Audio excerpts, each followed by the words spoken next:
விண்ணிலை தோன்றது நம்ம பூமிக்குள் வந்துருச்சு அப்படின்னு சொல்லி சொன்னா அது தோன்றிய உடனே அது கண்ணு இருக்காது. கண் இல்லைங்கிற போது பார்க்க வேண்டும் என்ற உணர்வு தோன்றிதான் அது வரும். கண்ணில்லாத புழுவாக பிறந்தாலும் கண்ணுள்ள உயிரணுக்கு கொத்தி சாப்பிட்டு விட்டால் இந்த உணர்வின் தன்மை கலந்து மீண்டும் கண்ணுள்ளதாக நம்ம சீக்கிரம் வந்துடும். ஆரம்பத்தில் இந்த உயிரணுக்கள் வளர்ச்சி இல்லாத போது பார்க்க வேண்டும் என்ற உணர்வை சேர்த்து உடலின் எண்ணங்கள் ஒன்றோடு ஒன்று மோதி இந்த உயிரின் கதிராக வந்ததுதான் பல ஆயிரம் ஆண்டுகளுக்கு பின்னால் பல சரீரங்கள் சேர்த்து கொண்டவனப்போ கண்ணா உருவாகுது ஆரம்ப நிலையில். இப்பெல்லாம் அது தேவையில்லை. இப்ப மனிதனின் மனமும் மற்ற நிலையும் சேர்த்து இங்க வரப்போகும்போது கொசு கண் வந்துடும். அதே சமயத்துல நாம் எடுத்துக்கொண்ட உணவின் தன்மை புழுவுகள் அந்த சாக்கடை புழுவுக்கெல்லாம் தன்மை இருக்கிறது. ஆனால் புதிய அதை எடுத்து சாப்பிட்டதுன்னா அது கண் வந்துடும். ஒரு எறும்பு அதை கழிச்சதுன்னா அதுக்கு கண் இருக்குது. செத்தது அப்படின்னா அது சாகும்போது எறும்போட உடலுக்குள்ள வந்து அது கண் வந்துடும். இதுக்கு ரொம்ப சீக்கிரம் கண் வந்துடும். அதனால இந்த கண்கள் பற்றி இப்ப இருக்கிறதெல்லாம் மனித உடல்ல இருந்து வருவதும் மற்ற நிலையில் உருவாவதும் நாம் மனிதனை பேசிட்டோம்னா பலவிதமான குணங்களுக்கு ஒப்ப பலவிதமான அணுக்கள் வளரும். அது வெளிவந்த பிற்பாடு என்ன செய்யுது, அது கண்ணுள்ளதாக தான் உருவாகுது. இப்ப நம்ம மரத்திலேயே பார்க்கலாம் கண் இல்லாத இருக்கும். மரம் இருக்கும்போது கண் இருக்காது. அது வெளிவந்த பிற்பாடு மற்றது ஏதாவது கொத்தி சாப்பிட்டதுன்னா அந்த கண்ணுள்ளதான இந்த உணர்வை எடுத்து கண்ணுள்ளதாக. அதனால இப்ப இருக்கக்கூடிய மாற்றங்கள் இன்னைக்கு இந்த பூமி முழுதும் மனிதனாக உருவாக்கிய மனிதனுக்குள் உருவாக்கிய உணர்வின் தன்மைகள் கருவாகும் உருவாகும் அணுவின் தன்மையாக இந்த சூரியன் காந்த சக்தி கவர்ந்திருக்கிறது. இதுதான் மனிதனுக்குள் வேதனைப்படும் உணர்வுகள் பரப்பியிருந்தால் இன்னொரு மனிதன் வேதனைப்பட்டால் இந்த வேதனை அணுக்கள் அங்கே எடையாக்கி அந்த உணர்வின் தன்மை செய்கிற அவனை குறிக்கொள்ள வைக்கிறது. ஆக மனிதனுக்குள் எத்தகைய நோய்கள் உருவானதோ இவனின்றி வெளிப்பட்டது காற்று மண்டலத்தில் இந்த விஷத்தன்மை கொண்டதாக தான் இருக்கும். மனிதனுக்கு மனிதன் கொன்று புசிக்க வேண்டும் என்று சிந்தனை எடுத்தான். பல கருவிகளை உருவாக்கினான். கொல்லும் போது ரசிக்கின்றான், கொல்லப்பட்டவன் பதறுகின்றான். ஆக இந்த ரெண்டு உணர்வு இங்க உருவாக்குகின்றது. பதட்டத்தில் உருவாகும் போது பதட்டத்தை உருவாக்கும் அணுக்களாக உருவாகின்றது. கொல்லும் உணர்வுகள் நுகரப்படும் போது அடுத்து எழுதி கொண்டு போது மகிழ்ச்சி பெறும் நிலையில் மனிதனுக்குள் இப்போ உருவாகிறது. இந்த அணுக்களின் உணர்வுகள் நமக்குள் நுகரப்படும் போது அத்தகைய அணுக்கள் நமக்குள் ஆகணும்னு அந்த இடையை தேவை தான் நுகரப்படும் அந்த உணர்வு எண்ணங்கள் வரும்போது அதே காரியத்தை செய்யும். ஆகினால இது நாளடைவில் இந்த காற்று மண்டலமே நச்சுத்தன்மை ஆகிவிடும். இந்த நச்சுத்தன்மைகள் உருவாகாதபடி தடுப்பதற்காக தான் நன்கு விநாயகர் சதுர்த்தி அன்னைக்கு தீமையில் உணர்வுடைய நிலைகள் வளராது தடுக்க வேண்டும். இப்போ ஒரு மனிதனுக்கு ஒரு மனிதன் நாம் பேசுறோம். நாம் பேசி தொடர்பு கொள்ளும் போது நாம் வேதனைப்பட்டால் நீங்கள் வேதனை உணர்வை எடுத்துக் கொள்கிறீர்கள். அப்ப வேதனைப்படும் ஒரு உணர்வை நவரப்படும் இதுவும் வந்து வருகின்றது. இப்படி மனிதனுக்கு மனிதன் யாரும் பிரிவில்லாதபடி வளர்த்து வைக்கிறோம். ரெண்டு பேர் பேசி உணர்வும் சூரியன் எடுத்து வைக்கிறது. இப்ப அந்த மனிதன் நல்ல மனிதனா இருக்கிறான் என்று வைத்துக் கொள்வோம். நீங்க பழகி வைத்திருக்கிறீர்கள். அதுக்காக இந்த மனிதனுக்கு நோயாகிவிட்டது என்று சொன்னத்தில் அந்த உணவின் தன்மை எடுத்துக் கொண்டதும் அந்த நல்ல மனிதன் உணர்வு நமக்குள் இருந்தாலும் ஆனா நல்ல மனிதனுக்கு ஆயிட்டாங்க அப்படின்னு எண்ணும் போது அந்த உணர்வுகள் அந்த நல்ல மனிதன் உணர்வு எளிதில் அந்த நோயின் தன்மை உருவாக்கி இங்கேயும் நமக்கு நோயாக உருவாக்கி சொல்றது அர்த்தமாக இங்க நோயாக நாம் தவறு செய்யவில்லை. ஆனால் நோயின் தன்மை உருவாகும் போது அவர் மேல பாசத்தின் தன்மை அதிகமான பின் அவர் உடலில் விளைந்த நோயின் தன்மை நமக்குள் அதிகமாக சேர்த்து அவர் இறந்தால் அவருடைய பற்று வலிமை எவ்வளவு இருந்ததோ அந்த உடலுக்கு இறந்த பின் நாம் எண்ணத்தில் வருவோம்னா அந்த ஆன்மா நம்ம உணர்வுள்ளோம். பார்க்கலாம், நேற்று வரைக்கும் நல்லா இருந்தாரு, திடீர்ந்து எப்படி ஒரு மனமாற்றம் ஆனாரு அப்படின்னு பார்க்கலாம். இது எல்லாம் ஒரு மனிதனுக்கு மனிதன் தொடர்பு கொண்ட உணர்வு வரிசையில் இயக்குகிறது. ஆனால் இதை போன்ற நிலை நமக்கு உருவாவதை நாம் எப்படி தடுக்க வேண்டும் என்பதற்குத்தான் இப்படி நாம் கேள்விப்பட்டாலும் அந்த மகிழ்ச்சியின் சக்தி நான் பெற வேண்டும். ஈஸ்வரா இந்த உணர்வை எடுத்து நாம் இந்த உணர்வை எடுத்துக்கொண்டபின் அவர் நல பெற வேண்டும், அவர் அருளை பெற வேண்டும் என்ற எண்ணங்களை நாம் மாற்றுகிறது. ஆகவே இதை போன்று நாம் எடுத்தாலும் இந்த காற்று மண்டலங்களின் நச்சுத்தன்மை பெருகி இந்த நச்சுத்தன்மையை நாம் நீக்கி நமக்குள் வளராது தடுப்பதற்கும் இது எடை கொடுக்காது வளராது தடுப்பதற்குத்தான் அன்று விநாயகர் சதுர்த்தி அன்னைக்கு காலை 4 மணிக்கெல்லாம் சாதாரண மனிதனுக்கும் தெரிகிற மாதிரி செய்வேன். களிமண்ணில் பொம்மையை செய்வேன். அதுக்கு முன்னால் கல்லுகள் இருக்கு, அதை வாங்கி வச்சு கும்பிடலாம். இல்ல விநாயகர் சதுர்த்தி அன்னைக்கு களிமண்ல தானே பொம்மை செய்யறோம். அதை வாங்கி அன்னைக்கு பார்க்க நல்லா ஜனாக்கி ஆகும். மாலை போடுறோம், ஆடம்பரம் படுத்துறோம், வாழை மரத்தை வைக்கிறோம், மஞ்சள் கொம்பு வைக்கிறோம், இனிப்பு வைக்கிறோம், கிழங்கு வைக்கிறோம், எல்லாத்தையும் வச்சு சமைக்கிறோம், பூஜை செய்யறோம், ஆடுறோம், பாடுறோம். என்ன செய்யறோம்? தண்ணி கொண்டு போய் தண்ணீரை கொண்டு கரைக்கிறோம். அவன் சொன்ன தத்துவம் வேறு, நாம சொல்றது கடல்ல கொண்டு கரைக்கிறோம். நாம இப்ப என்ன செய்யறோம்? அந்த விநாயகர் சதுர்த்தி அன்னைக்கு காலையில துருவ நட்சத்திரத்திலிருந்து வரக்கூடிய சூரியன் காந்த சக்தி எடுக்கும். நாம் அதை பழகியவர்கள் அந்த காலத்தில் அந்த விநாயகர் சதுர்த்தி அன்னைக்கு காலையில என்று சொன்ன அந்த துருவ மகிழ்ச்சினா சக்தி நான் பெற வேண்டும், என் உடம்பு முழுக்க பண்ணி, என் ஜீவாத்மா பிறகு என் ஜீவனுக்கு பண்ணி சேர்ந்தேன். தன் மனைவிக்கு கிடைக்க வேண்டும் என்று சொல்லும். மனைவியும் தன் கணவருக்கு கிடைக்க வேண்டும் என்று உணர்வு வலுப்படைக்கு வலுப்படை செய்து 2 பேருமே எண்ணங்கள் என்னணும்? மகிழ்ச்சின சக்தி இந்த உலகம் முழுதும் பணர வேண்டும். நாம் யாரிடமெல்லாம் சந்திச்சோனோ பேசிச்சோனோ அவன் குடும்பம் எல்லாம் நலம் பெற வேண்டும். அங்கு அறுவழி படர வேண்டும். அவன் குடும்பத்தில் அறியாத இருள்கள் நீங்க வேண்டும். மெய்ப்பொருள் காணும் நிலைகள் வேண்டும். பகமை விடவே நமக்குள் நுழையாதபடி முதலீடு செய்யும். இப்ப நாம் பையனாலே இருக்கிறோம், அன்னைக்கு மகிழ்ச்சி நான் சக்தி பெறும், அவன் அருஞானம் தரணும் அப்படின்னு அன்னைக்கு என்ன இந்த அன்னைக்கு தினத்தில் இந்த இருக்கிறானே உன்னை நான் வணங்குறேனே இப்படி இருந்தா நமக்குள் அந்த இல்லாம. அதனால அவன் அறியாத இருள் நீங்கணும், மெய்ப்பொருள் காணும் நிலை பெற வேண்டும் என்று இந்த உணர்வை சொல்லும். அன்னைக்கு தினத்துல அந்த பையனும் என்ன நினைக்கணும்? மகிழ்ச்சி நான் சக்தி நான் தரணும், என் உடம்பு முழுது பண்ணணும், அம்மா அப்பா ராசி நான் தரணும், அவன் அறுவழி நான் தர வேண்டும் என்னைக்கும். இந்த மாதிரி நம்ம பகுதியை உணர்னாலும் இந்த விழாக்கள் காலத்தில் ஒன்றரை இணைத்து உணர்வின் தன்மை நம்ம பக்குவப்படும் நிலைக்கு வைத்தார். இன்னைக்கு மறந்துடும் சொன்னா பையன் கேட்க மாட்டான். அன்னைக்கு சாமி கும்பிடும் போதாவது இந்த மாதிரி எண்ணி அம்மா அப்பா ராசி கிடைக்க வேண்டும், அந்த மகிழ்ச்சி நான் சக்தி பெற வேண்டும் என்று எண்ணும் போது இந்த உணர்வு வரும். அப்ப இவன் அறியாத இருள்கள் என்ன செய்து அம்மா அப்பா மேலே வெறுப்பின் தன்மை இங்க மறைகின்றது. அவங்க எண்ணும் எண்ணத்தை அவன் கவரும் சக்தி வருகின்றது சொல்றது. அப்ப இந்த எண்ணங்கள் காலையில் எந்திரிச்சுன்னா காலையில 6 மணிக்கெல்லாம் சூரிய ஒளி வரும். நமக்கும் அந்த வெறுப்பின் தன்மை ஈர்க்கும் சக்தி குறைஞ்சவொன்னு என்ன செய்யுது? நம்ம இங்க இழுக்கும் சக்தி இல்லை, அது ஒதுங்கி நிற்கும். காலையில சூரியன் நினைச்சு வந்தவொன்னு இழுத்து மேல போகுது சூரிய மண்டலத்தில். இந்த பூமியில அந்த சக்தி இருக்கிறது. அப்ப நம்ம எண்ணினாலும் புதுசா உருவாகுது, இது கிடைக்காது, இது மயங்கி போகும். அப்ப சாப்பாடு கொடுக்காம இருக்கு. அப்ப நாம இந்த எண்ணங்களை மகிழ்ச்சியா சக்தி பெற வேண்டும் என்று தொடர்ந்து எடுக்க போகும்போது இந்த பரமாத்மா சுத்தமாகுது. நான் உள்ளுக்கு எடுத்து போகும்போது இந்த ஜீவாத்மாவுக்கு அந்த தீமைகள் உணர்வு அது சுத்தமா இருக்கு. அது சுத்தமா இருக்கு. இதுக்காக இந்த விநாயகர் சதுர்த்தி நீ சுத்தமாகும் போது உயிராத்மா ஒழியாம இருக்கு. எதை எடுத்துமோ அந்த உணர்வின் தன்மை இதாக. இப்ப மனிதனுக்கு மத்தியில் இருக்கக்கூடிய குறைபாடுகளை இந்த 12 மாதங்களுக்கும் 12 விதமான நிலைகளை கொடுக்குறாங்க. தீபாவளி அன்னைக்கு அதை தான் கொடுக்குறாங்க. சிவராத்திரி அன்னைக்கு அதான் கொடுக்குறாங்க. விஜய நம்ம உயிர் இங்க வந்து ஒரு 10ஆவது நாள் அடையக்கூடிய முறையை கொடுக்குறாங்க. கார்த்திகை ஜோதி 2ஆவது மாசம் வந்தப்பனா 6வது அறையை கார்த்திகை. இந்த விளக்கை நாம் வீட்டு வாசப்படையில வச்சு வீட்டுக்குள்ள வர இருளையை வீட்டுறோம். அந்த கார்த்திகை தினத்துல இதே மாதிரி தான் எல்லாருக்கும் குடும்பத்தை வழியாக ஆகணும் அப்படின்னு அந்த மகிழ்ச்சி நான் தெரியும். 12 மாதங்களுக்கு இந்த மாதிரி விளக்கை கொடுக்குறது. அது 30 நாளைக்கு ஒரு தரம் கழிவு சுத்தப்படுத்துறது. மொத்தமா வர்றது சேர்ந்துக்கிறதுனா காலை அந்த 4 மணில இருந்து அந்த நினைக்கிறது. தீபாவளி அன்னைக்கு அதே மாதிரிதான் அந்த துற மகிழ்ச்சி அசைக்கு நான் தரணும், என்னோட முழுது கொள்ளணும், என் ஜீவாத்மா தரணும். அதான் கண்ணன் நரகாசுர அன்னைக்கு வந்தனார். இப்ப நீங்க என்ன செய்ய கண்கள் கொண்டு வேதனை பெறுவதை பாக்குறீங்க. அதான் இவனுக்கு இப்படி ஆகிவிட்டதே மாசத்தால மனத்துக்கு அந்த உணவின் தன்மை வந்தப்போ நமக்குள் அந்த நோயின் தன்மை நமக்கு அசுர குணங்கள் விளையும், அசுர அணுக்கள் விளையும், நல்ல குணங்களை சொல்லும். இப்படி நம் வாழ்க்கை நாம் தவறு செய்யாமலேயே வரும். இங்கே நாம் நுகரும் உலக விநாயகர் சதுர்த்தி என்றால் தீவின் உலக வினை ஒரு வித்து. அந்த வித்தின் நிலையை வளராது தடுக்கும் நிலை ஒவ்வொரு எண்ணங்களுக்கும் எவ்வளவு அழகா கொடுத்திருக்காங்க பார்க்கிறோம். அப்போ நாம புதுசா பார்க்கிறோம். அந்த உலகின் தன்மை வினை வித்தாயிடும். நான் வினைக்கு நாயகா விநாயகா விநாயகர் சதுர்த்தி.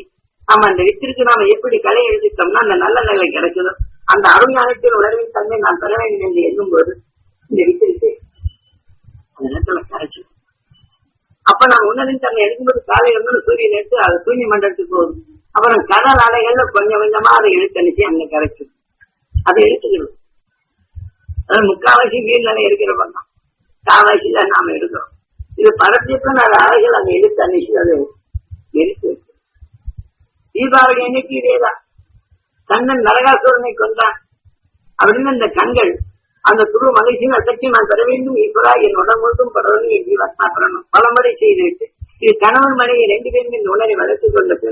நான் பார்ப்போர் குடும்பம் எல்லாம் மகிழ்ச்சியின் அசக்தி பெறணும், அவங்க குடும்பம் எல்லாம் நலமா இருக்கணும், அவங்க மலரை போல மனம் பெறணும், மகிழ்ந்து வாழும் சக்தி பெறணும், மகிழ்ச்சியின் நலவட்டத்தில் வாழணும், அவங்க குடும்பம் எல்லாம் ஒற்றுமையா இருக்கணும், என் வாடிக்கையாளர் நலம் பெறணும், வாடிக்கையாளர் அவன் கஷ்டத்தை சொல்லியிருப்பான் கேட்டு இந்த மாதிரி நான் தொழில் செய்யும் இடங்கள் எல்லாம் அந்த நிலை பெறணும் அப்படின்னு எல்லாரும் அந்த மகிழ்ச்சியின் அசக்தி பெறணும். எல்லா குடும்பமும் நல்லா இருக்கும். ஏகமிக்க நிலை வேண்டாம். அவர் என்ன செய்யுது, அவங்களுடைய துயரங்களை நாம் என்றதில்லை. காலை 4 மணிக்கு எடுத்து இதன் போது காலையில் 6 மணிக்கெல்லாம் என்ன செய்ய சூரியன் ஒழிக்கிறது. இதெல்லாம் நாம இருக்கிறத அது மேல கொண்டு போயிடும். அப்ப மேல கொண்டு போறோம்னா அதே இடத்துல சூரிய மண்டலத்துக்கு கொண்டு போயிடும். நாம தண்ணிக்கிறோம், நீ தியானம் இருக்கணும், சூரிய மண்டலத்துக்கு போடுறான், அங்க போடுறான். எங்க சிவன் இருண்ட உலகத்துல இருக்கிறான், அதனால அவன் அங்க போய் பாக்கணும். இந்த சிவன் இருண்ட உலகம், இந்த சிவன் ராத்திரி என்ன நரகாசுரனை கொண்டனா எல்லாரும் நல்லா இருக்கணும். ஒவ்வொரு வீட்டுமே இருக்கு பகமை உணர்வு வந்தாலும் அவங்க வீட்டுல பதார்த்தத்தை வச்சு உடம்பு நல்லா இருக்கணும், மலரிப்பல் மனம் வச்சு இந்த ஒற்றுமை ஏற்படுத்தினாங்க. யாராவது செய்யணுமா? இல்ல. அதே மாதிரி சிவன் ராத்திரி விடிய விடிய வீட்டு அப்படிங்கிறாங்க. இதே மாதிரி ராத்திரி இருந்தாலும் சிவன் ராத்திரி மகா சிவன் ராத்திரி மஞ்சள் சிவன் கோயிலுக்கு விடிய விடிய முடிச்சுக்கிட்டு இருக்கோம். தாயக்கத்தை போட்டு விளையாடும். இதுல நாஞ்சீசனை முடிச்சுக்கிட்டு இருக்காது, தாயத்தை வச்சு போக்கலாம்.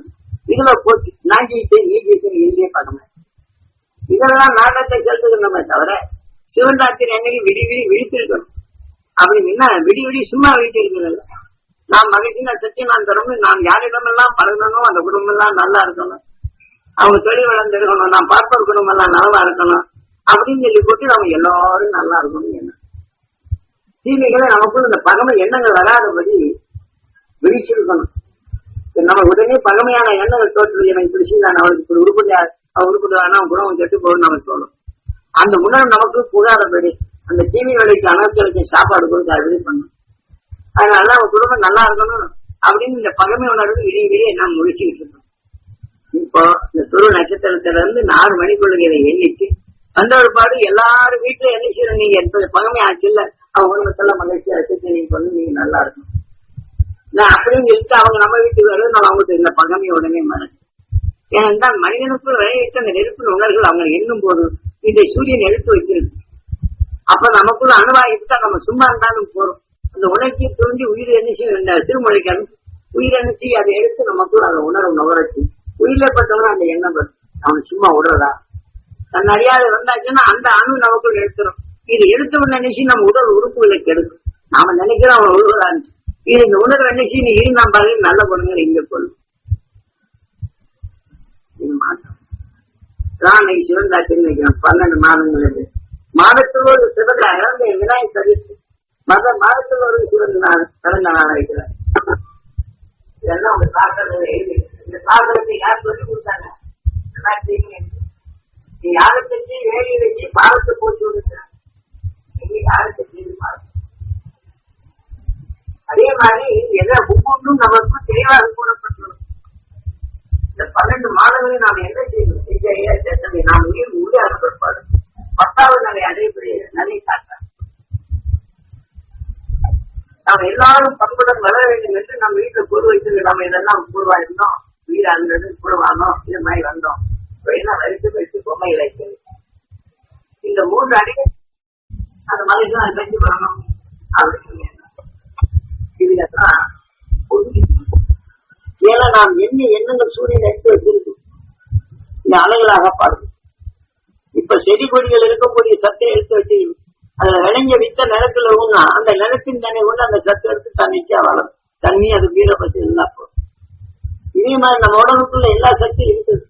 அந்த வேதனைப்படும் உணர்வு நமக்குள்ள அமைச்சா உடனே அந்த உணர்ச்சியை தூண்டும். ஏன்னா எல்லா ரத்த நாரங்களா வருது. எப்படி இங்க காற்று மண்டலத்தில் இருக்குதோ நம்ம உடலை நுகரும் போது அந்த உணர்வு ரத்த மண்டலங்கள் வரும். இன்னும் அன்னைக்கு 48 நாள்ல கருவாயிரு முட்டையாயிரு. அப்ப நம்ம உடல் முழுவதும் சுத்தப்படும் போது அந்தந்த உறுப்புகள் போய் ஒட்டிக்கிறது. அது அணுவானப்ப அந்த உணர்ச்சியை தோன்றும். இந்த ரத்தத்தின் வழிபடி நம்ம சிறுமலைக்கு வரும். அது பசி சாப்பாடு வேணும். இந்த உணர்வின் தன்மை கட்டவும் நம்ம உயிர் என்ன செய்யும்? நம்ம கண்ணு காது மூக்கு ஆணையிடும். எந்த மனித உடல் அந்த தீமை வந்து அதை இழுக்குது. சீக்கிரம் உயிரில பார்த்தீங்கன்னா அந்த மனிதனுடைய எண்ணங்கள் வரும். நம்ம பாவித்தானே இப்படி செய்தானே அப்படின்னு நாம எண்ணோம். அப்படி செய்தான் என்னும் போது இதே உணர்வு வளர்ந்து நமக்குள்ள வந்து தீமை விளையுது. அவன் என்ன வந்துச்சுனால நம்மளுக்கு கெடுதல் வருது. அவருடைய எண்ணங்கள் நம்மளுக்கு இங்க இருந்தாலும் வியாபாரம் கெடுதல. நம்ம பையனே வச்சுங்க எப்படி செய்தானே வேதனைப்படுறோம். வேதனை உணர்வுகளை அணுக்கள் ஆகுது. அந்த வேதனை உணர்வுகள் நம்ம உடலாக மாறும். அப்ப அவனை நினைச்சிட்டு ஒரு காரியத்தை போடணும் நிச்சயம் நமக்குள்ள செய்யணும். எந்த வேலை இருந்தாலும் நாம எதிரியாகிவிடும். இந்த வேதனை உணர்வு வரும்போது நம்ம சொல் சரியா இயங்காது. ஆனா நம்ம தொழில் செய்கிற இடங்களின் பலமை வியாபாரம் பண்ணாலும் இந்த வேலை உணர்வு வரும்போது சரக்கு நம்ம சொல்றதை கேட்டா சரக்கை தள்ளி விட்டுறோம். இதெல்லாம் நம்ம வாழ்க்கையில் நடக்கக்கூடியது. மாற்றம் இல்லை. அதுக்கு ஏதாவது நம்ம இந்த துருவ தியானத்தை எடுத்து ஒவ்வொரு நாளும் உங்க ஆன்மாவை சித்தப்படுத்துங்க. எல்லாரும் நல்லா இருக்கும் நினைங்க. முதல்ல கணவன் மனைவிக்கு பெற வேண்டும் என்று எண்ணுங்க. நாம் 3வது சப்தரிஷி மண்டலத்தில் என்ன வேண்டும் என்று துருவ தியானத்தில் அவங்க எண்ணி அங்க சொல்லிட்டே இருக்கிறோம். அவங்க போயாச்சு நம்ம சப்தரிஷி மண்டலத்தோடு நம்ம ஆட்டோமேட்டிக்கா நம்ம எண்ணங்கள் உருவாங்க. அப்போ ஒவ்வொரு நிமிஷமும் நமக்குள்ள அந்த நிலையை வளர்ச்சி. அப்ப இந்த உடலை நாம காலையில் துருவ தியானத்தை எடுத்தோம்னா நம்ம அடுத்தாப்புல யாரும் நம்மளுக்கு உதவி தேவையில்லை. இந்த உணர்வு வளரணும். இந்த உணர்வு வளர்த்தப்ப நினைச்சாங்க போய் இப்ப யாராவது நம்மளுக்கு தீமை நாம் பாகிப்படி செய்தாங்கன்னா யார் உதவியா கேட்குது நேரா உடலுக்குள்ளதான் போகும். அந்த வேலையை உருவாக்குறது பரிசு. அதனால இதெல்லாம் நீங்க காணத்துறை அந்த அவசியம் கணவன் மனைவி எடுக்கணும். நீ எல்லா மதங்களையும் பாருங்க. காலையில் எந்திரிச்சோன்னா அந்த 5 மணிக்கு தான் கோயில்ல மணி அடிக்கிறது குளிக்கிறது எல்லாம் எந்த மதம் எடுத்துட்டாங்க. ஏன்னா மதங்களை இந்த நிலையில அரசன் உருவாங்க. ஆனா இந்த உண்மையிலே மறைத்து விட்டான். அரசனை போற்றும்படி செய்தார். அரசன் உருவாக்கிய தத்துவத்தை கடவுளாக்கினான். அவன் சொன்ன சட்ட திட்டங்களுக்கு பயிர்ந்த அவன் மறுத்த திட்டத்துக்கு மாறுக்கு போனால் அந்த தண்டனை என்று மரத்தின் தன்மையில் தண்டனை கொடுக்கும். கடவுள் சாட்சியாக இவன் செய்தார். எல்லா மதங்களும் ஆக இவங்க எண்ணத்தின் தன்மை உருவாக்கும் போது இவங்க உடலுக்குள்ள இதேதான் கடவுளா. இந்த எண்ணத்தின் தன்மை எந்த மதத்தில் சீக்கிரமோ அந்த உணவின் தன்மை மாறுபட்டால் நமக்கு கண்டித்துவிடுமோ தெய்வம் என்ற அச்சுறுத்தணும். நாம சாஸ்திரத்தை வச்சுக்கிறோம். சில குடும்பங்கள் என்ன செய்யறோம், ஆடி மாதம் கல்யாணம் செய்யக்கூடாதுமா. ஆடி மாதம் கல்யாணம் செய்து சந்தோஷமா இருக்கிறவங்க இருக்கிறாங்க. ஆடி மாதம் கல்யாணம் பண்ண அதனால இப்படி செய்யக்கூடாதுன்னு சொல்லியாச்சுன்னா அவங்க செய்தாங்க எல்லாரும் சேர்ந்து ஒண்ணு செய்வோம். ஆடி மாதத்துல போய் இருந்தவன் செய்யலாம் சார் அப்படின்னு எல்லாருடைய வாக்கும் அந்த மதத்துல அவங்க கூட சேர்த்து கொண்ட ஒரு இனம் இருக்க போகும்போது இப்ப செய்தாங்க எல்லாம் சேர்ந்து வாக்குட்டு இளரோடாத நிலையை அதுல அமைக்கிறாங்க. ஆனா உங்களுக்கு என்ன அப்படின்னு என்ன கேட்க மாட்டாங்க. அதுல இப்ப என்ன செய்யறாங்க, வாசு சாஸ்திரம் சொல்லி போட்டு இருவேற ஊட கரட்டி விட்டு இருக்காங்க. இது என்ன செய்யறாங்க, அவன் ஒரு தந்திரத்தை செய்யாங்க. இவங்க இந்த சிவத்தை இடிச்சு விட்டாலே அது இது குறையிறது. இத்தனை நாளைக்கு தள்ளி விட்டு இப்படி இதாச்சுன்னா இந்த சாஸ்திர பிரபாவம் நல்லா இருக்கும். ஏன்னா என்னத்தை மாத்திரையை விட அதாவது இது செய்யறோம். என்ன சொல்லுங்க, ஆமா அது பரிகாரம் எது இது மாதிரி செய்தாச்சுன்னா ஆசைப்பட்டு இருக்கான்னு எல்லாம் வந்துடும். சாஸ்திர சாஸ்திரம் என்னத்தை மாத்திரை இந்த இன்னொன்னு சொல்றாங்க, நம்ம அந்த பேரை மாற்றி வைக்கிறது. நம்மளால ஒரு எழுத்தினை கூட்டி வச்சாச்சுன்னா இவங்க கஷ்டமெல்லாம் போயிடும் அப்படின்னு சொல்லிட்டு இப்படி ஒரு தன்மையான இப்படி போறவங்களும் நிறைய மனிதன் ஆசை இதுதான் வந்துக்குவாங்க. நம்ம 9 உணர்வின் தத்தையும் நவரத்தன 9 கோடி உணர்வு தான் மனிதன் பெற்றது. ஆக நாம அந்த அருளி பெற்ற அந்த அருஞான உணர்வை நமக்கு சேர்க்கணும். அதான் மறந்துட்டோம். சேர்க்க வேண்டிய சேர்த்து விட்டு இந்த உடலுடைய இச்சைகளை இப்படி செய்த தொழில் வரணும், அப்படி செய்த தொழில் வரணும். எத்தனை பேர் தொழிலோட இந்த உடலோட எத்தனை காலம் இருக்கிறாங்க சாதனம் இல்லை. ஆக ஞானிகளும் இந்த வாழ்க்கையில் இருக்கிறாங்க, உடலோட இருக்கிறாங்க இல்லை. ஆனா இந்த உணர்வு ஒளியும் சரீரமாச்சு இந்த உடலோட அங்க இருக்கிறாங்க, இங்க இல்லை. கண்டால் விண்டதில்லை, விண்டால் கண்டதில்லை, இது மட்டும் சொல்லுவான். அவன் கண்டவன் என்ன செய்யறான், அங்க போயிடுறான். அதை கண்டான் அங்க போயிடறான், மறுபடியும் இந்தியத்துக்கு வர்றான். விண்டவன் கண்டதில்லை இல்லைன்னா விண்டவன் எதை செய்யற இங்க கஷ்டத்தை அவன் இப்படி பார்ப்பான், திரும்பி பார்க்க மாட்டான். அதனால நாம் அதை போயாச்சுன்னு நம்ம அங்கதான் அடையிறவங்களுக்கு சொல்ல போகும். இவங்க எதை சொல்றான், கடவுளை பார்த்தவே திரும்பி வரமாட்டான் அப்படின்னு சொல்லிவிட்டு இப்ப இவங்க இந்த மாதிரி கண்டார் விண்டதில்லை, விண்டார் கண்டதில்லை அப்படின்னு ஒரு சுருக்கமா 2 வார்த்தை சொல்லுவோம். விண்டதை எது, தீமைகளை வென்று. கண்டது எது? அந்த அருளி. அதை கண்டாச்சுன்னு என்ன செய்யுது? இதை வெந்தது. அது மாதிரி அவன் அந்த பழமொழிக்குனால இவன் இந்த நிலையை சொல்லி இது அர்த்தத்தை பார்த்தோம்னா அர்த்தம் தான் இல்லை. அவன் அதை கண்டித்து அங்க போயிட்டான். ஆனா இங்க இருக்கிறவன் என்ன செய்ய? இந்த ஆசி நிலை கண்டால் என்ன செய்யுது? இதை சொல்லிட்டான். அப்படிங்காண்டி இந்த இடையில தெளிவாக்கிட்டாங்க. என்ன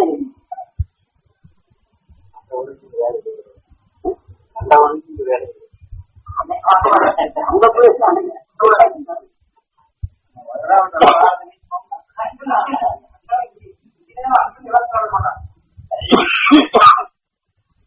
அவனால வருவாங்க, இப்படி வருவாங்க, இப்படி வருவாங்க. இப்ப நான் போயாச்சுன்னு எங்க சாமிங்க வருவாங்க. ராமலிங்க என்ன செய்யறாரு? அவன் அருள்குள்ள அருட்பெரும் ஜோதியை தனிப்பெரும் தன்னை உயிரோடு ஒன்றினான். இவன் வந்து செய்தாங்க. அவருக்கு சந்தர்ப்பம் பல செயல் வியக்கும். ஆனா அவர் உடலுக்குள்ள வந்து இந்த அருஞானம் பெற வேண்டும் என்ற ஆன்மா இவன் உடல்ல போய் சேர்ந்து அவன் அற்புதங்களை செய்து ராமலிங்கம் எனக்கே தெரியாது எப்படி இயங்குது. அதாவது அவர் அங்க போயிட்டாங்க. அதை எடுத்தாங்க நமக்குள்ள ஆனுங்க. அதை எடுக்கிறாங்க. அவன் அருஞானத்தை பெறக்கூடிய அறுப்பது அந்த பாடலை பாடுறாங்க. நான் யாரிடம் யாசிக்கவில்லை அப்படின்னு சொல்லி போட்டு நாங்க யாருக்கும் இல்லை என்று சொல்லக்கூடாது. அந்த அருளின் உணர்வை தரப்புள் எடுக்க போகும்போது ஒடியாயது. நீங்க கேட்டீங்கன்னா இல்லைன்னு அந்த அருளுக்கு உங்களுக்கு படம். அவர் சொன்னதுக்கு அர்த்தமே நாம புரியாம இருக்கிறோம். நீ அங்கேயே சிவமா இருக்க அப்படின்னு என்ன? அரவணைக்கு உணர்வு எனக்குள் அன்பாக இந்த உடலையே சிவமா இருக்கு அப்படின்னா எல்லாவற்றையும் நீ அரவணைத்துக்கொள். இந்த அரவணைக்கு உணர்வு உணர்வின் தன்மை மகிழ்ச்சி விட்டு ஒழியாது. ஆக இந்த உணர்வின் தன்மை அருள்கரும் ஜோதி நீ தவிர்க்கிறது. ஒருத்தர் சந்தோஷமா இருக்க வேண்டும். நீ சந்தோஷத்தை எனக்குள் உருவாக்கி விட்டால் இரு இங்க வருமோ? ஆக இருந்த நிலையிலிருந்து மீள வேண்டும் என்ற உணர்வை அவரை சொல்றார். அப்ப அந்த உணர்வின் தன்மை தனக்கு மகிழ்ச்சி உணர்வு அருள்கரும் ஜோதி நீ தனிப்பெரும் திறன். நான் எண்ணியை உருவாக்கியிருந்தேன். கண்ட கோட்டத்திற்குள் அமர்ந்துள்ள கண்டவேலே தமிழ்நாடு யார் இந்த கண்டவேலை? நம் மொழிதான் கண்ட பலவிதமான இந்த உணர்வு கோட்டையில் கண்ட கோட்டத்துக்குள் அமர்ந்துள்ள கண்டவேலி உணர்வு. அந்த வேலை என்ன கூடுங்கால சொல்லுங்க. இந்த என்ன பலவித கண்டம் இந்த பலவிதமான உணவு விஷயத்துல கண்ட கோட்டம் அந்த உயிருடன் நாம் எண்ணப்படும்போது கூர்மை நிலைகளை நாம் உணர்வாக இருக்கும் கண்ட தோட்டத்திற்குள்ள அமர்ந்துள்ள கண்ட வேண்டி அருட்பெரும் ஜோதியை தனிப்பெறும். இது அமர்ந்து கூர்மையாக உண்மையின் குறிப்பாக உணர்வின் கூர்மையாக உணர்வின் தன்மை நாம் அறிவித்து நீ ஒவ்வொன்றையும் ஒளியாக எனக்கு வளர்த்துகின்றாய். அறிவின் செயலாக என்னை இயக்குகின்றாய் அப்படின்னா அந்த உயிரித்தான் நம்ம நினைச்சுக்கிறோம். கண்ட கோட்டம் இந்த உடலை பற்றி நீங்க அங்கிருந்து மெட்ராஸில் இருப்பாங்க கண்ட கோட்டம் அதை நினைச்சுக்கீங்க. என்ன பண்ணுறது? அங்கதான் உட்காந்து எடுக்கிறாங்க. நான் கேட்டேன் ரொம்ப பேர் ராமலிங்க பத்திரிகை கேட்கும்போது கந்தக்கோட்டை எங்க இருக்குன்னா அங்க மெட்ராஸ் உங்களுக்கு தெரியல அப்படின்னு ஒருத்தருக்கு நம்மளுக்கு நம்ம வாக்குவாதம் இருந்துருக்குங்க. சிதம்பரம் அவர் வந்தவொடனே பெரிய மகான்னு அங்க சொல்லி இருக்கிறாங்க. பெரிய மகான் வந்திருக்கிறாங்க அப்படின்னு சொல்லி போட்டு அவர் அங்கிருந்து வந்தானே 2 ஆப்பிள் பழம் 2 பையங்களும் வந்தாரு. கேட்டுதான் அப்ப நான் கொஞ்ச நேரம் உங்களை கொடுத்துட்டே வந்தேன். கேட்டேன்னு ஆகா அற்புதம் அற்புதம் அற்புதம் அற்புதம் அற்புதம் சொல்லிட்டே வந்தாரு. இப்ப அவர் திருப்பி என்ன சொன்னாரு? ராமலிங்க அடிகள் உயிரோடு இருக்கிறாரா இல்லையா? அவர் உயிரோடு அவர் எடுத்துக்கொண்ட உணர்வு இருக்குது. ஒளியின் ஜோதியாக பின்னில் எழுதியார் இங்கே இல்லைங்க. ஆனால் உயிரின் ஜோதியாக இருக்க போகும்போது அவருடைய சார்புடையோர் அவருக்கு கற்றுக்கொள்றதுக்காக பார்த்தாங்க. இருந்தாலும் மறுபெரும் ஜோதின்னு சொல்ல கற்பூரத்தை வச்சு அந்த வாசனை தெரியாமலே எரிச்சுட்டாங்க அப்படின்னு உடனே கோபம் வந்தது. அவர் உடல் பற்றி அவர் வைக்கல. அறுபெரும் ஜோதி என்ற நிலை இந்த உடல் இங்கோட போ நான் எந்த நிலைகளுக்கு அங்க போயிட்டார் இங்க எப்படி வருவாரு அப்படின்னு உடனே கோபம் வந்தது. அப்புறம் நான் சொன்னேன் எந்திரீடா அப்படின்னு சொல்லிட்டு பையனை கொடுத்தார். அவர் எப்படி சொல்ல முதல் கருவி போச்சு உணர்வு ஒழியாச்சு. அவர் எங்க போயிட்டாரு அங்க போயிடாங்க. இது அர்த்தம் புரிஞ்சுக்கிறது. அவர் என்ன செய்தா ஜவுளி கடை வச்சிருக்கிறாங்க. பார்த்தோம்னா அன்னைக்கு 4 பேர்கிட்ட வசூல் பண்ணி அன்னைக்கு தைப்பூசத்து அன்னைக்கு வர்றவங்க எல்லாம் சோட்ட போடுறாங்க. ஆனா இது கடை விளம்பரத்தை பண்ணிருக்கு. ஆனா அவர் பேரை சொல்லி இவர் லாபம் சம்பாதிக்கிறத முடிஞ்சதை தவிர அவர் பற்றவதான் இருக்க முடியும். அவரும் இங்க பெற்று மற்றவங்க நலமாக வேண்டும் என்ற எண்ணம் இங்க தோன்றியதாமே இல்லை. நீ பார்த்தா முருகன் ரூபதி பார்த்தா விளம்பரப்படுத்துறதும் கடைகள்ல விளம்பரப்படுத்துவதும் எப்படி செய்வாங்க? முருகன் இது பத்தியா அவனை மறக்காம இருக்கணும் அப்படின்னு. நான் தவறு செய்யறேன், கொலை செய்யறேன், கொள்ளை அடிக்கிறேன், ஆறு அறுக்கிறவங்க அங்கதான் போறேன். துண்டியில காணிக்க போட்டு என்னை காப்பாத்துறாங்க. அப்ப நாம தவறை நீக்கிறதை காட்டி ஆலயம் என்னாச்சு? நான் தவறு செய்யறேங்க, எனக்கு ஆகவில்லை அவனை கொண்டேன், ஆகவில்லை அவனை இளைஞர் செய்தேன் அப்படின்னு சொல்லி போட்டு நான் இந்த செய்த பாவத்துக்கு ஆகிட்டு அங்க போட்டு அபிஷேகத்தை செய்து ஆராதனை செய்து என்னை காப்பாத்துறா அப்படின்னு சொன்ன நியாயமாக தனக்குள் அந்த தீமின் உணவு வராது. இந்த உடலை சேனாதிபதி 6வது அறிவு. ஆக நமக்கு கார்த்திகேயா பல கூட்டி செடிகளை தீமைகளை உணர்ந்து அதுக்குள் நாம் பரிணாமம் அளித்து அறிந்து தீமையிலிருந்து விடுபட்ட உணர்வு, தீமையிலிருந்து விடுபடும் அனைத்தும் அறிஞரும் அறிவாக இருக்கிற மனித உடலில் இருந்து ஆறாது. நாம் உணவாக உட்கொள்ளும் அனைந்து வரும் உணர்வு நாம் நுகர்ந்த உணர்வுக்குள் நஞ்சினை மனமாக மாற்றங்களை பெற என பாபா 6வது அறிவை காட்டான். தீமைகளை சரணமடைய செய்யக்கூடிய சக்தியாக பவா முகா கந்தா பலவற்றை அறிந்து கணம்பா உருவாக்க தெரிந்து வந்தவன் கார்த்திகை. கந்தா வருவதெல்லாம் அரவணைக்கிறோம் இல்லை, கோபப்படுவதே சளிப்படுவதே, இது பலவிதமான கடைசி நம்ம கொடுத்தது. கந்தா கணம்பா இதெல்லாம் நாம் எண்ணி இதெல்லாம் உருவாகும். கார்த்திகேயா இதெல்லாம் ரொம்ப எப்படி ஆகும் தெரிஞ்சுக்குது. அப்ப நினைக்கிறோம் இதுக்குதான் கார்த்திகேயா உடனே 6வது அறிவு. இப்ப நாம் உணவாக உட்கொள்ளும் உணர்வுக்குள் இருக்கும் என்று நஞ்சை மனமாக மாற்றி நாம் உடலிருந்து வரக்கூடிய 6வது அறிவு.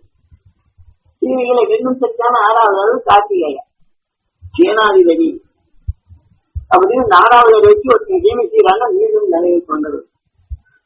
அப்ப நாம என்ன செய்யணும்? தீமை செய்யறாங்க அவனை அழிச்சிட்டோம்னா அவன் தீமை செய்யும் அழிக்க வேண்டும் என்ற உணர்வை நாம் நலந்தான ஓம் நமச்சிவாய நம் உடலை அழிக்கும் அளவாக கூட இங்கு முழங்கு. அந்த அணுவின் தன்மை நுகரப்படும் அவன் அழிக்க வேண்டும் என்று என்றோம். இந்த உணர்வின் தன்மை என்றது. ஆக நாம் என்ன செய்ய மகிழ்ச்சியின் அசக்தி நான் பெற வேண்டும் என்று இதை எண்ணும் போது இவங்கிட்ட இருக்கக்கூடிய வேதனை இதை அடக்க வேண்டும். அரும் மகிழ்ச்சியின் உணர்வை நான் பெற வேண்டும் என்ற உணர்வை எண்ணும் போது இந்த உணர்வில் நஞ்சை வென்றவன் அவர். இதை எடுத்து நமக்குள் எண்ணியதை உருவாக்குவது உயிர். அவனை கொலை செய்ய வேண்டும் என்று எண்ணுகின்றோம். இந்த உணர்வின் தன்மை ஓம் நமச்சிவாய என்று உணர்வின் தன்மை அணுவாக மாற்றி விடுகிறது. அப்ப அந்த உணர்வின் தன்மை தனக்குள் அணி செய்து கொல்ல வேண்டும் என்ற உணர்வு தான் எனக்கை பெருக்குகிறது. அவனை கொல்ல வேண்டும் என்று எண்ணினோம், நமக்கு நல்ல குணத்தை நான் கொள்ளும். அந்த கொல்ல வேண்டும் என்ற உணர்ச்சி தோன்றும், அவனை கொல்லும். அவனை கொன்று விட்டு ரசிக்கும். அந்த ரசித்த உணர்வு இங்கே வந்த பிற்பாடு என்ன செய்யுது? இந்த உணர்வு ரசித்து நாம் உடலில் செய்யும். இது எப்படி தனக்குள்ள அதாவது டிபி நோய்கள் எப்படி உருவாகுது? அறியாமலே கொண்டு இதுதான் கண்டக்கோட்டத்திற்குள் அமர்ந்துள்ள கண்டனே அருட்பெரும் ஜோதியை தனிப்பெரும் கரணை. நீ எதனையுமே அருட்பெரும் ஜோதியாக இருக்கின்றாய், நீ தனிப்பெரும் கரணையாக எனக்குள் இருந்து இயற்கிறது. அப்படின்னா நான் எண்ணிதான் அங்க கொடுத்து யாரிடம் யாசிக்கக்கூடாது, யாருக்கும் நான் இல்லை என்று சொல்லக்கூடாது. ஆக அருள் தாபத்துடன் வருவதற்கு அருள் ஞானத்தை போதிக்க வேண்டும், இருளை அங்கே அகற்ற வேண்டும் என்பது எனக்கு பொருட்படும்படி நான் யாரையும் கேட்க மாட்டேங்க அப்படின்னு சொல்லி போட்டு சொன்ன உடனே சாப்பாடு வாங்கி நான் வெறும் சோறை வாங்கி போட்ட உடனே நீ சோம்பேத்தனமா இருக்கிறதுக்கும் அதுதான் அன்னை சாப்பாடு போடணும்னு எல்லாரும் தான் வர்றாங்க. அவன் மனதை திருத்த முடியுதான், இந்த உடல் பசி போக்க முடியுது. இந்த அருஞான பசி இங்க கிடைக்குதானே இல்லை. அந்த பசி போக்குறதுக்கு சாப்பாடு நாம கொடுக்கறதுலாம் அருஞானத்தை கொடுக்கிறோம். அந்த சாப்பாடு ஏங்கி இருக்கக்கூடிய அணுக்களுக்கு கொடுக்கும், ஏங்கி வருவதா இங்க வருவாங்க. அந்த பசி தீர்க்கும் போது அருளின் உணர்வாக வளருது. அதுதான் இவ்வளவு நேரம் மணிக்கணக்கில் பேசுறேன். ஏன்னா மற்ற எண்ணங்களை திருப்பாதபடி ஏன் சார் 3 மணி நேரம் 6 மணி நேரம் 8 மணி நேரம் வரலாம்.